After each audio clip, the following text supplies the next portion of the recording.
Hello students, welcome back to organised knowledge channel. और आज की इस वीडियो में बच्चों हम डिस्कस करेंगे वर्कशीट नंबर 11 फॉर क्लास 8 विज्ञान की। बच्चों ये वर्कशीट है जो आपके लिए 6 नवंबर 2020 के लिए शेड्यूल की गई है।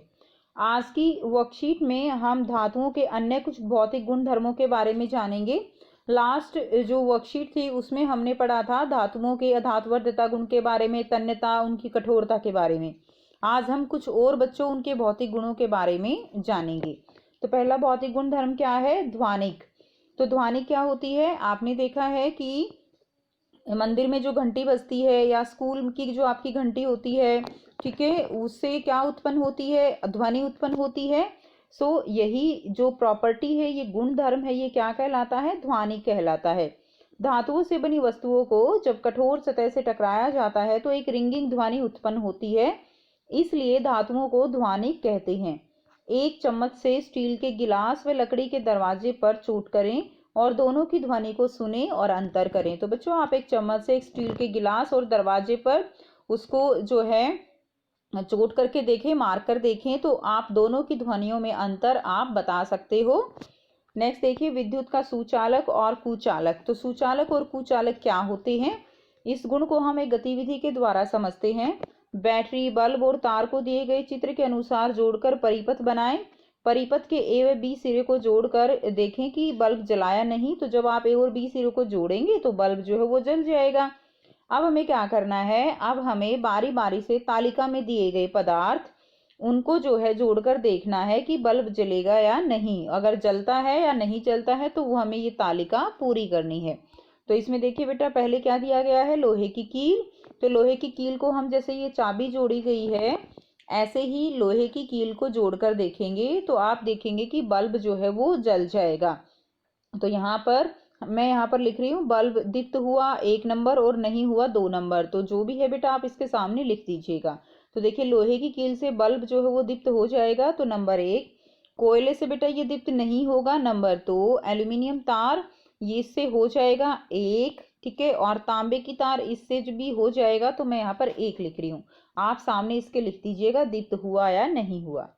अब देखिए, इसमें हमने देखा कि लोहे की कील, एल्यूमिनियम तार और तांबे की तार, इनमें से जो विद्युत है वो क्या हो रही है? विद्युत वो प्रवाहित हो रही है, ठीक है। तो ऐसे पदार्थ जिनमें से विद्युत का प्रवाह होता है वो विद्युत के सुचालक कहलाते हैं।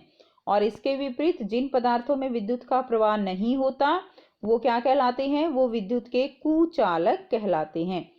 सामान्यतः धातुएं जो हैं वो विद्युत की सुचालक होती हैं। तो धातुएं जो है वो कैसी होती हैं? विद्युत की सुचालक होती हैं। और अधातुएं विद्युत की कुचालक होती हैं। लेकिन ग्रेफाइट इसका अपवाद है।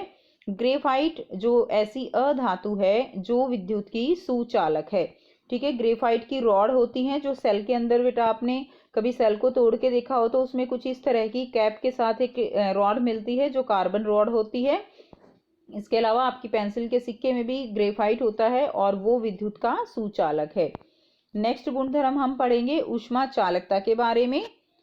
पिंकी की मम्मी कढ़ाई में हलवा बना रही थी, तभी दरवाजे की घंटी बजी। वे चम्मच को कढ़ाई में ही छोड़कर दरवाजा खोलने चली गई। वापस लौटकर उन्होंने जैसे ही चम्मच पकड़ी तो उनकी चीख निकल गई। धातुओं के एक सिरे को गर्म करने पर ऊष्मा गर्म सिरे से ठंडे सिरे की ओर स्थानांतरित होती है। तो बेटा ऐसा कई बार होता है कि हम जो है इस तरह से, जो पिंकी की मम्मी ने किया, ऐसे हमारे साथ भी कई बार हुआ होगा कि हमने एकदम से उसको छुआ तो वो जो है बहुत ज़्यादा तेज गर्म हो गई है। वो गर्म क्यों होती है? क्योंकि जो चम्मच है वो धातु की बनी होती है और वो विद्युत की सुचालक है। और धातुएं जो हैं वो गर्म सिरे से जो ऊष्मा है वो ठंडे सिरे की ओर क्या होती है? स्थानांतरित होती है, जिससे पूरी चम्मच गर्म हो जाती है, ठीक है। इसलिए धातुएं क्या हैं? ऊष्मा की सुचालक होती हैं। अधातुओं में ऊष्मा का चालन नहीं होता और ये क्या होती हैं? ऊष्मा की कुचालक होती हैं अधातुएं। जैसे ऑक्सीजन है, हाइड्रोजन है, तो वो ऊष्मा की कुचालक होती हैं। नेक्स्ट देखिए, अब कुछ प्रश्न दिए गए हैं, इनका उत्तर आपको करना है। तो प्रश्न 1 क्या है? तवा लोहे का बना होता है जबकि उसके हैंडल पर लकड़ी लगी होती है, ऐसा क्यों? तो बेटा तवा लोहे का बना होता है, उसके हैंडल पर लकड़ी होती है। अब तवा जो है वो धातु का बना होता है, वो गर्म हो जाएगा, इसीलिए उसको पकड़ने के लिए लकड़ी का हैंडल लगाया जाता है। तो आइए बेटा देखते हैं इसका आंसर आप कैसे लिखेंगे। यहाँ से बच्चों आप इसका आंसर लिखेंगे, लोहा एक धातु है और धातुएं ऊष्मा की क्या होती हैं, चालक होती हैं, इसलिए उनके हैंडल पर लकड़ी लगी होती है ताकि गर्म बर्तनों को पकड़ा जा सके, क्योंकि लकड़ी विद्युत की कुचालक होती है। तो लकड़ी क्या होती है, विद्युत की कुचालक, इसलिए उसके हैंडल लकड़ी के बनाए जाते हैं। नेक्स्ट क्वेश्चन, प्रश्न 2 है, पिंकी की मम्मी चम्मच को पकड़ते ही क्यों चीखी और धातुओं के कोई 3 उपयोग आपको लिखने हैं। तो पिंकी की मम्मी चम्मच को पकड़ते हुए क्यों चीखी, क्योंकि बेटा वो गर्म हो गई थी, इसलिए वो चीखी। अब वो गर्म क्यों हो गई थी, क्योंकि वो धातु से बनी हुई थी। तो आइए बेटा लिखते हैं इसका आंसर। चम्मच जो है वो धातु की बनी है और धातुएं ऊष्मा की सुचालक होती हैं, जिसके कारण चम्मच गर्म हो गई और पिंकी की मम्मी पकड़ते ही चीखी। अब अगला जो भाग है उसमें आपको धातुओं के 3 उपयोग बताने हैं। तो सभी बच्चे धातुओं के उपयोग के बारे में जानते हैं। तो पहला जो उपयोग लिखेंगे बेटा वो है, तांबा और एल्यूमिनियम जैसी धातुएं तार बनाने के लिए प्रयोग की जाती हैं। तांबा और एल्यूमिनियम जैसी धातुओं से तार बनाया जाता है। दूसरा देखिए, सोने और चांदी का उपयोग कैसे करते हैं, आभूषण बनाने में होता है। तीसरा है, पारे का उपयोग ताप मापी में किया जाता है। ठीक है, तो इस तरह से हम धातुओं का उपयोग करते हैं। नेक्स्ट क्वेश्चन करेंगे। प्रश्न 3 है, विद्युत और ऊष्मा के सुचालक किन्हें कहते हैं, परिभाषित कीजिए। यहाँ से आंसर लिखेंगे, जिन पदार्थों से विद्युत और ऊष्मा का प्रवाह हो सकता है वे पदार्थ विद्युत और ऊष्मा के सुचालक कहलाते हैं। उदाहरण क्या है, लोहा, चांदी, एल्यूमिनियम। तो ये क्या है, ये विद्युत के सुचालक पदार्थ हैं जिनमें से विद्युत और ऊष्मा प्रवाहित हो सकती है। नेक्स्ट क्वेश्चन, प्रश्न 4 है, नीचे दी गई सारणी में पदार्थों के नाम लिखे, उनके गुणों के आधार पर सही या गलत का निशान लगाएं और बताएं कि पदार्थ धातु है या अधातु। तो इसमें देखिए सबसे पहले क्या दिया गया है, पदार्थ है लोहा। अब लोहे में चमक जो है वो नहीं होती, तो आप यहाँ क्रॉस कर देंगे। तांबे में चमक होती है, कोयले में नहीं होती। कार्बन छड़ में चमक नहीं होती, एल्यूमिनियम में होती है। अब देखिए नेक्स्ट गुण क्या है, अधात वर्धनीयता। तो यानी अधात वर्धनीयता गुण क्या होता है, जिसमें धातुओं को पीटकर पतली चादर में परिवर्तित किया जाता है। तो लोहे को किया जा सकता है, तांबे को भी किया जा सकता है, कोयले को नहीं किया जा सकता। कोयला को जब आप पीटोगे तो वो जो है बिखर जाएगा। कार्बन छड़ भी बिखर जाएगी। एल्यूमिनियम ये जो है चादर में परिवर्तित की जा सकती है। नेक्स्ट देखिए बच्चे, तन्यता। तन्यता गुण क्या होता है, तारों में परिवर्तित करना। तो लोहे को तारों में बदला जा सकता है, तांबे को भी, कोयले को नहीं, कार्बन छड़ को भी नहीं, एल्यूमिनियम को बदला जा सकता है।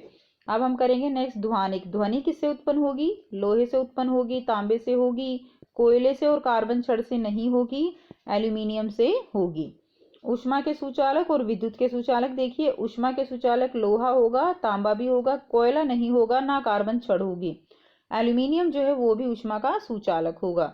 नेक्स्ट, विद्युत का सुचालक देखिए, लोहा विद्युत का सुचालक, तांबा भी होगा, कोयला विद्युत का सुचालक नहीं होगा, कार्बन छड़ विद्युत की सुचालक होगी। बेटा ये ग्रेफाइट की बनी होती है और ग्रेफाइट जो है वो अधातु होते हुए भी क्या होती है, विद्युत की सुचालक होती है। एल्यूमिनियम वो भी विद्युत की सुचालक होगी।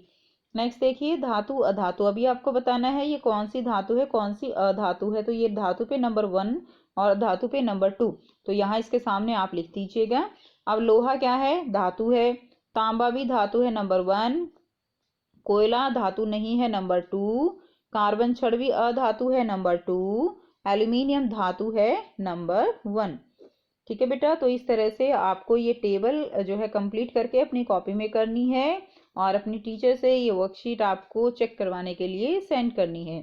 तो ये थी बच्चों आपकी आज की वर्कशीट। आई होप बेटा आपको वर्कशीट क्लियर है। कोई भी प्रॉब्लम है तो आप कमेंट करके पूछ सकते हो। वीडियो अच्छी लगे तो लाइक शेयर जरूर कर दीजिए, चैनल को सब्सक्राइब कर लीजिए and thanks for watching. Have a nice day.